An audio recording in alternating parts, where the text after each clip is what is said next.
What is going on, guys? Your boy Guns here, and today I want to talk about my three-star mage pets. I know a lot of you guys that watch my live streams, you guys are aware that I do have all my mage pets to 3-star, and I just want to give you guys this is my initial thought on the pets themselves and what I recommend people should go for. There's still more testing that needs to be done to say 100%, but I feel like I've gotten a good enough sample to be able to tell you guys to answer, is it worth going with the Sapphire Shadow Seraphic combination? Should you go all 3 Sapphires? Should you skip the Shadow altogether and go Seraphic? Like, you know, these are things that we're continuing to test on a regular day basis, especially recently with the treasury. So the officers are allowing to do merit trading. So what that does for me, it allows me just to do a bunch of testing. So I'd rather take that time to do a bunch of testing instead of just, you know, having wasted troops go away. So let me show you guys the pets that I have right now. So starting off with my Sapphire Faedrake, okay? I'm essentially giving you guys an update, right? Then I will go into, you know, because some of you guys are probably like, how does he have three-star pets already? And I'll get to that, okay? But first of all, I got my Sapphire Faedrake here, 3-starred. This is the pet that I've invested majority of my funds to.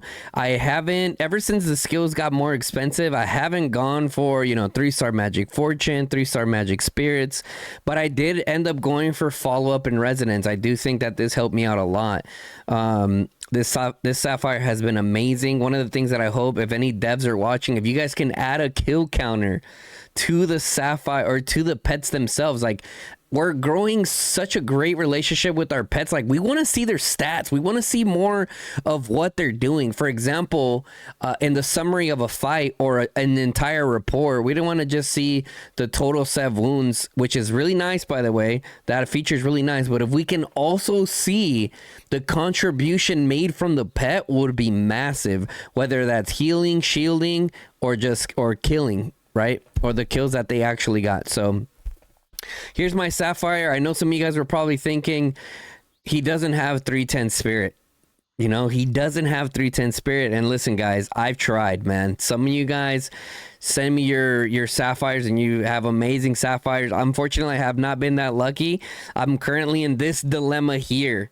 Oh, listen, I put it into the calculator, guys. In the pet, believe it or not, the pet on the right does do more damage according to the calculator. But yeah, I'm not sure if we're gonna end up taking this. Maybe if they add the slot add-on down the road, maybe. Okay, so all right, moving on to our Shadow Faedrake. You see it on my mag right now because we just did the Necro Elite earlier, so I was obviously one of the mage guys there.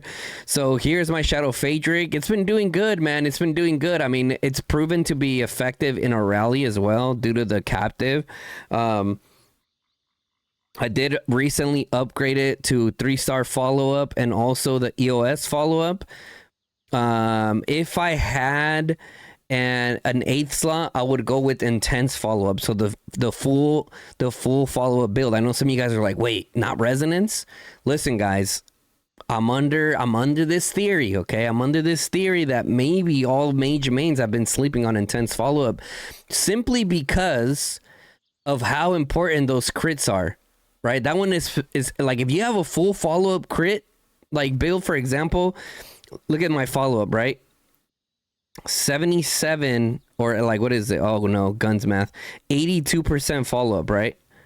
But this also increases the trigger chance by another 40% there. So for a total that we have here, I mean, dude, that's a lot, man. That's a lot for the follow-up, right? So it's probably triggering quite frequently. And then my intense follow-up is just going to help us get that additional crit. Second, we have our Seraphic Faedrake, and I know, guys, you guys are probably like, what is that? That is another 5k regen pots were spent on this bad boy and cannot seem to get anything better. Look at this.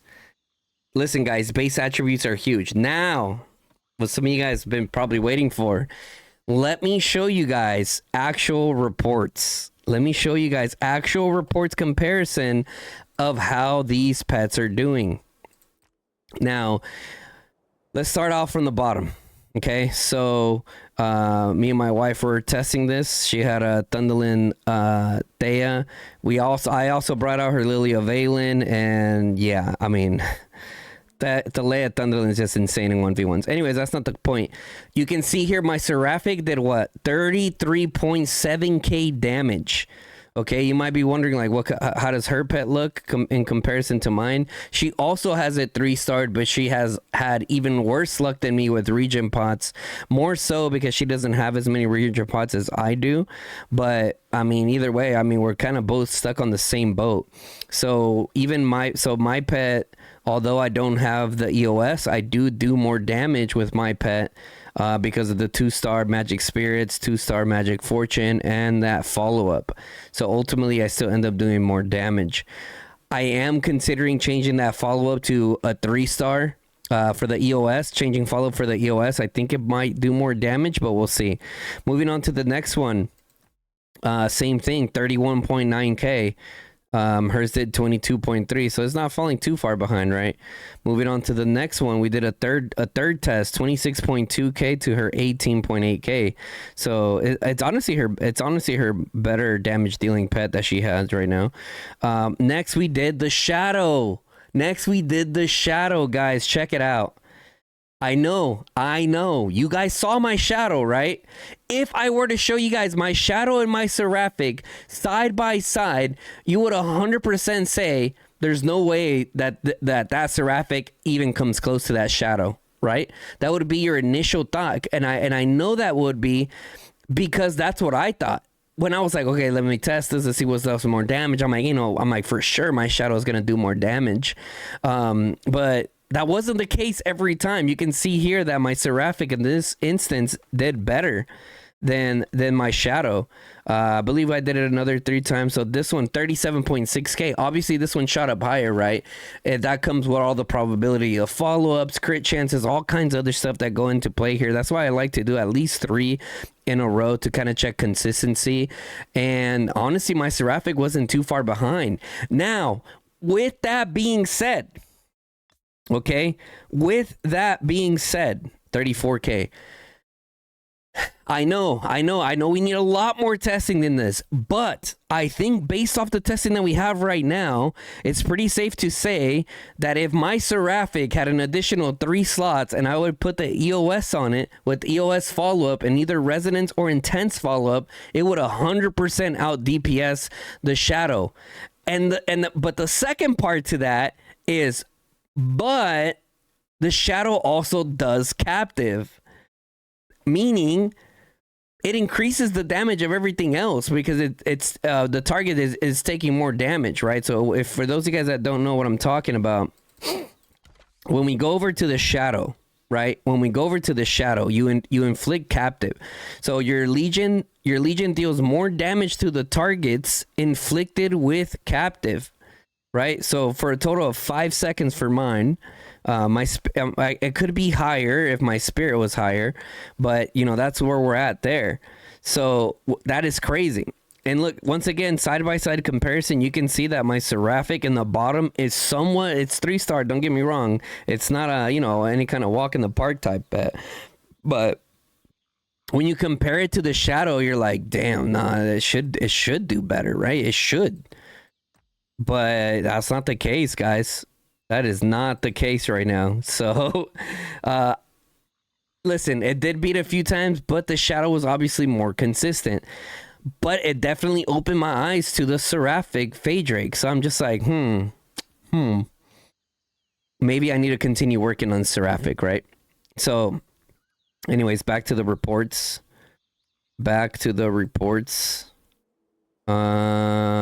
Okay, where are we at? This one? Oh.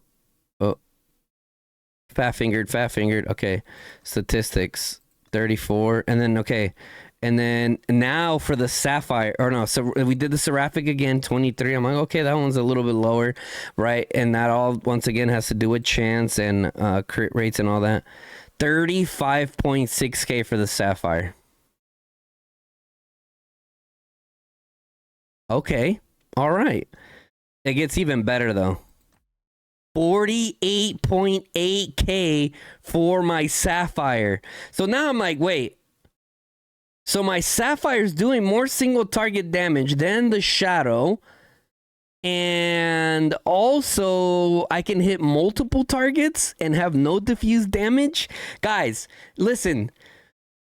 If you're fully focused on all open field, okay, if you're fully focused all open field, like you're not gonna be a potential rally lead, it may be worth, and other mage mains comment in the comment section, a 3 Sapphire Faedrake build might be the best build for mages. I know, hot take, a lot of you guys are probably working on your Seraphics and your Shadows thinking,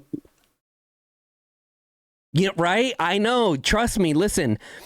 I initially was just going to work on Sapphires simply because of how insane they are. They are literally an AoE pet, and you can see here it almost did it kept up pretty close. It actually did more damage than my wife's Max Lilia, if you see that there, which is kind of crazy. All her stuff, a lot of her mage stuff is 6-star to awaken too for mage stuff. But yeah, guys, I mean, we're in an era of the game where pets can do more damage than the actual heroes. So yeah, I think as of right now, if you were, fully focused just open field with your mages, maybe a triple, quadruple freaking Sapphire Faedrake with split Pain Bloom. Think about the amount of AoE, chat. Think about that. Like, dude. And you're doing more single attack damage. I mean, like I said, that's just my initial consensus here of what I'm seeing.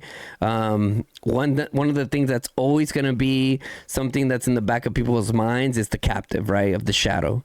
Also, the Seraphic heals you, giving more sustainability, and has the chance of healing a nearby friendly legion, right? That's something that a lot of us forget, which I also kind of forgot about as I was reading the skill here. So deals magic damage and heals both the legion and whichever nearby friendly legion has the lowest number of units remaining.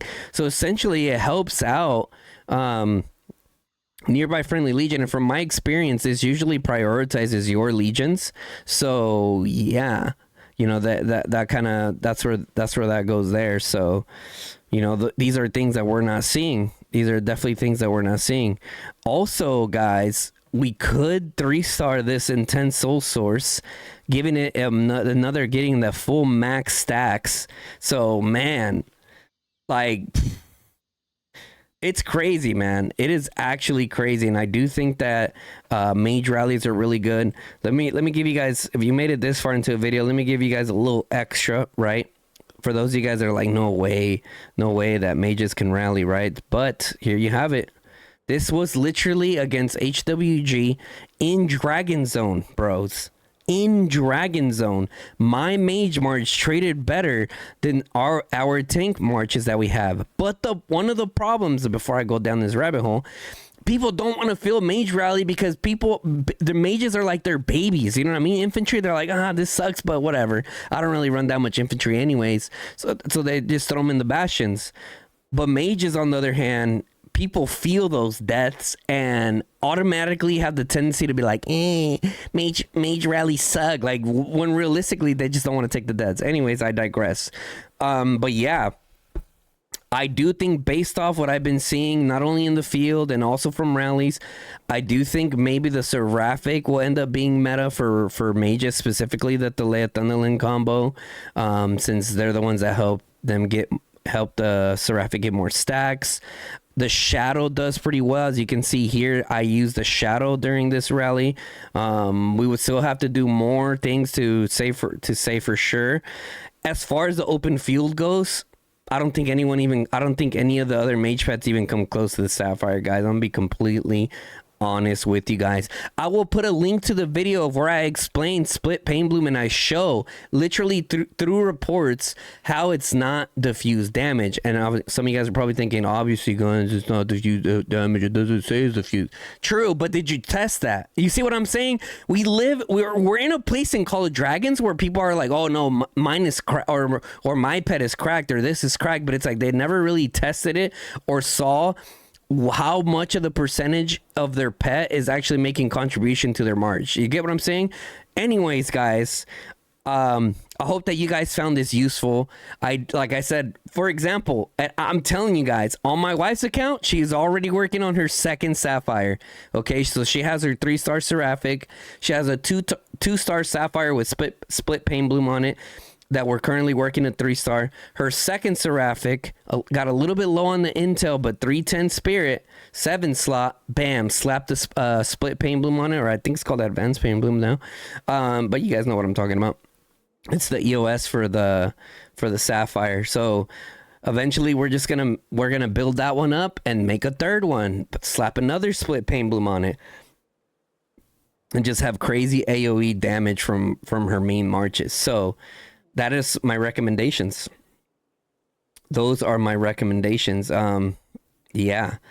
Yeah, hopefully I get lucky with my Seraphic, or they bring on the slot add-on, which, man, I really hope they bring it, man, and they make it just 1 amber, dude, because that's going to get really expensive. It's already expensive enough with the fruit, man. We don't need more stuff to be more and more expensive, right? But anyways, guys, I hope that you guys found it useful, and I hope that this helped you guys make your decision in your account before you get started into being committed to a Seraphic and Shadow, and then watching this video and then being like, damn, are you serious? I should have just gone all Sapphires.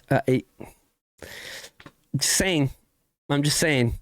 Like, bro, even a 2-star Sapphire could end up out DPSing like a 3-star Shadow or Seraphic simply based off AoE damage. I'm not even kidding, guys. I'm not even kidding. And if you're a Mage main, if you know, you know. If you don't know, now you know, right? So anyways, guys, I hope that you guys found this video very useful. I always try to share my knowledge with you guys as much as I can, especially when it comes to mages. You know, now dipping our toes into the cab stuff. Yeah, I try to do a little bit of everything for you guys. Majority of you guys are mage mains, so, but if you have any recommendations of a video that I can make, go ahead, drop it in the comment section. We'll consider it. We'll consider it. But if you enjoyed the video, guys, make sure you guys drop a like on the video. It definitely helps us out a ton. Also, if you're not subscribed to the channel, hit that sub button, turn on the bell notification, lets you guys know when I go live or drop a new video, guys. Until next time, it's your boy Guns, and I'm out. Peace, y'all. Take it.